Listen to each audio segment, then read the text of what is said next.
Bonjour, vous êtes là en train d'écouter cette vidéo. Je suis Mathieu Christol, accompagnateur spirituel et je fais des ateliers de méditation, des ateliers énergétiques et j'accompagne en séance individuelle par Skype pour différentes soit des problématiques, soit des questionnements, soit des choses autour du parcours de vie ou de la spiritualité.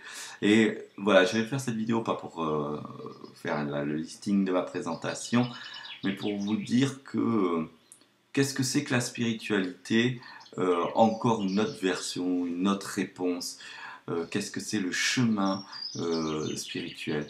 Eh bien, pour moi, le chemin spirituel, c'est un chemin de vie et de vivant. C'est-à-dire que nous sommes des êtres vivants et cette vie-là, eh bien, nous avons à la connaître. Et plus nous allons apprendre à la connaître, plus nous allons connaître le vivant en nous, qui nous sommes, pas en tant qu'individu, pas en tant que je suis ceci, ça c'est mon nom, j'ai fait ci, tel est mon passé, tel est mon futur, j'ai été Atlante, j'ai été ceci, j'ai été cela, rien à carrer de tout ça. Au fond, c'est quel potentiel de vie j'ai, comment fonctionne mon corps, ma dimension émotionnelle, ma dimension psychique, comment ce cadeau merveilleux que l'existence, que l'univers, que la création ou que le créateur m'offre que d'avoir un corps, d'être dans un environnement, d'être vivant et de puis dire ben ça c'est moi et moi je pense et j'essaye de faire des choses tant bien que mal.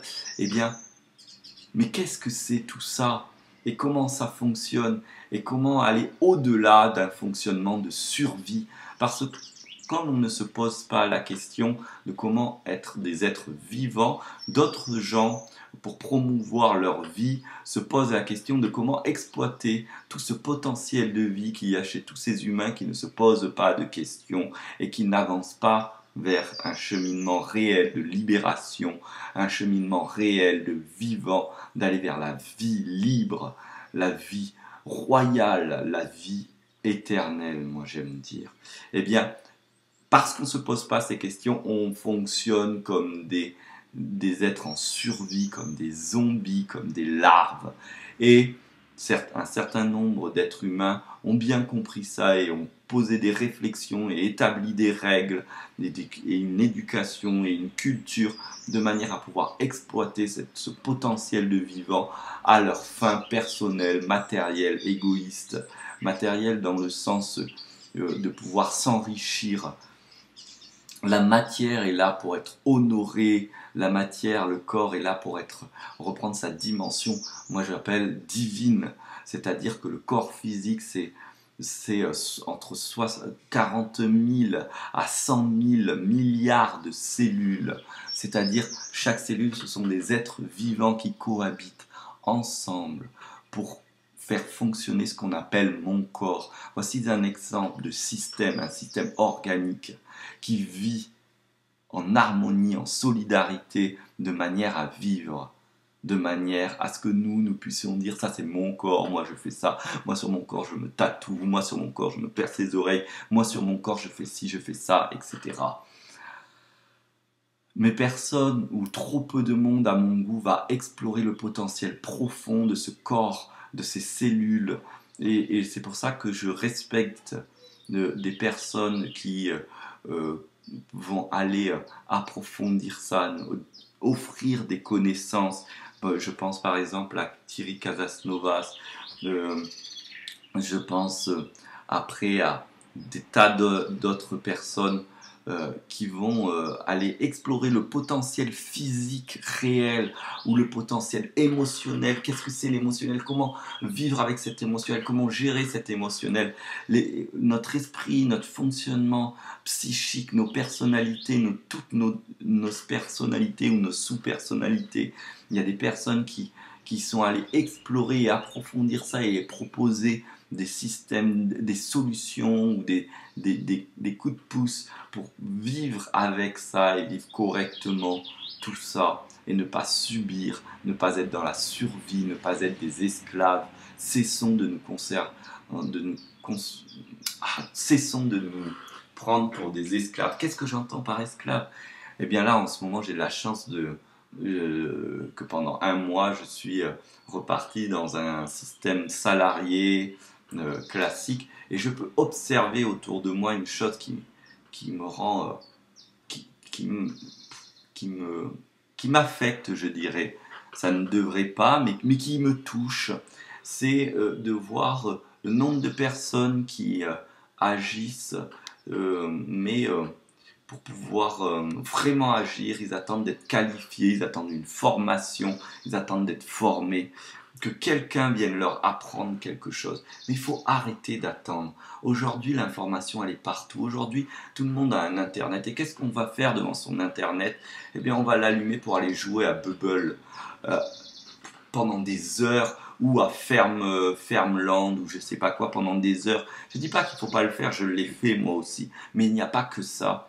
Il y a une possibilité extraordinaire de s'informer, d'apprendre, de devenir des gens qui se connaissent et qui connaissent la vie, leur vie. Alors, pas de connaître tout sur tout, j'en ai rien à faire de toutes ces connaissances qu'on nous invite à avoir, de savoir ce que le président fait, que le prince Charles fait, que le président d'Amérique fait, mais j'en ai rien à savoir, à la limite qu'ils viennent me parler réellement, eux, d'accord, mais tout ça, c'est une fausse connaissance. Moi, quand je parle d'informations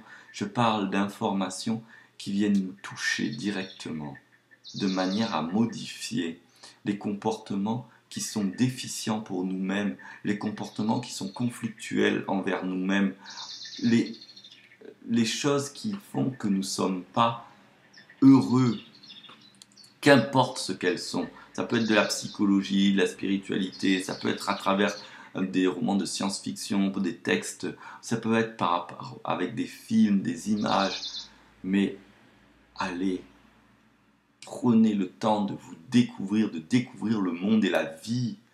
La vie, pas toujours à l'extérieur. Oh, moi j'ai appris sur les arbres, d'accord. Mais l'arbre en relation avec moi, qu'est-ce qui se passe? Est-ce que ça, c'est être égoïste? J'ai entendu un jour sur un salon quelqu'un me dire, moi je ne fais pas de la méditation parce que fermer les yeux pour mieux se connaître, c'est égoïste. Moi je ne fais que donner de la lumière, je suis un canal de lumière. Bien, soit. J'aimerais savoir comment sont ces enfants, les enfants de cette personne, quel regard ils ont envers cette personne, la femme de cette personne s'il en a une, ou les amis autour. Vous croyez quoi? Cette lumière qui passe à travers vous pour être transmise au monde, elle passe à travers un corps qui a des filtres. Et ces filtres-là, ils sont purifiés par cette lumière. Certes, à condition qu'on lâche prise. Combien de gens ont 20 ans, 30 ans, 40 ans de développement personnel dans les jambes et ont avancé d'1 millimètre? Pourquoi? Parce qu'on se contente de faire bêtement les choses, d'attendre des formations, des formateurs, des qualifications. Moi, je suis libéré parce que l'archange Michael me l'a dit. Et alors, et si vous ne l'avez pas dit? Croyez et vous seriez donc pas libéré, et vous croyez que parce que l'archange Michael vous a dit que vous êtes libéré, qui vous voulez croire? À qui vous voulez faire croire ça? Cessons d'être des menteurs, cessons de nous mentir à nous-mêmes. On peut mentir au monde entier, mais cessons de nous mentir à nous-mêmes. Le mensonge qu'on a pour nous-mêmes est un poison, c'est du vomi. Je ne sais pas comment dire ça. Et quand je découvre, moi, quelque chose où je vois que je suis complètement à côté de la plaque et que je vois que c'est inaccessible pour moi, je me dis pas, eh ben c'est nul ou c'est de la merde ou c'est pas fait pour moi. Je me dis, waouh, je suis à côté de la plaque. Waouh, ça me paraît inaccessible. Est-ce que c'est vraiment intéressant pour moi? Et si c'est intéressant pour moi, comment je peux rendre cette information accessible pour moi-même? Et c'est ainsi que je développe la possibilité de la rendre accessible pour un plus grand nombre. Non pas parce que je me préoccupe de la rendre accessible au plus grand nombre, c'est que j'essaye avant tout de la rendre accessible à toutes les sous-personnalités qu'il y a en moi. Et en communiquant à travers ces vidéos ou en direct, parce qu'en direct c'est le partage il est mieux, il est d'âme à âme, de corps à corps, ça c'est bon. Eh bien, à qui je parle si ce n'est qu'à une autre facette de moi-même? Quand j'ai conscience de ça, et que je comprends cela, alors je peux commencer à parler aussi à l'autre. Mais si je nie cette facette, je ne parle ni à l'autre ni à moi-même. Je parle à personne. Alors, je ne sais même pas quel titre je vais donner à cette vidéo cette fois-ci, parce que je pars dans tous les sens.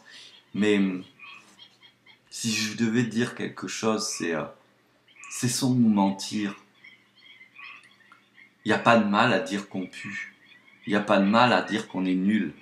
C'est un constat de base, afin de traverser cette couche et dire, oui, il y a cette facette, mais aussi, il y a une facette qui sent bon, il y a une facette divine, et c'est cela aussi, c'est moi aussi, et je suis digne de cela. Je suis digne de ma plus grande connerie, comme je suis digne de ma plus belle œuvre.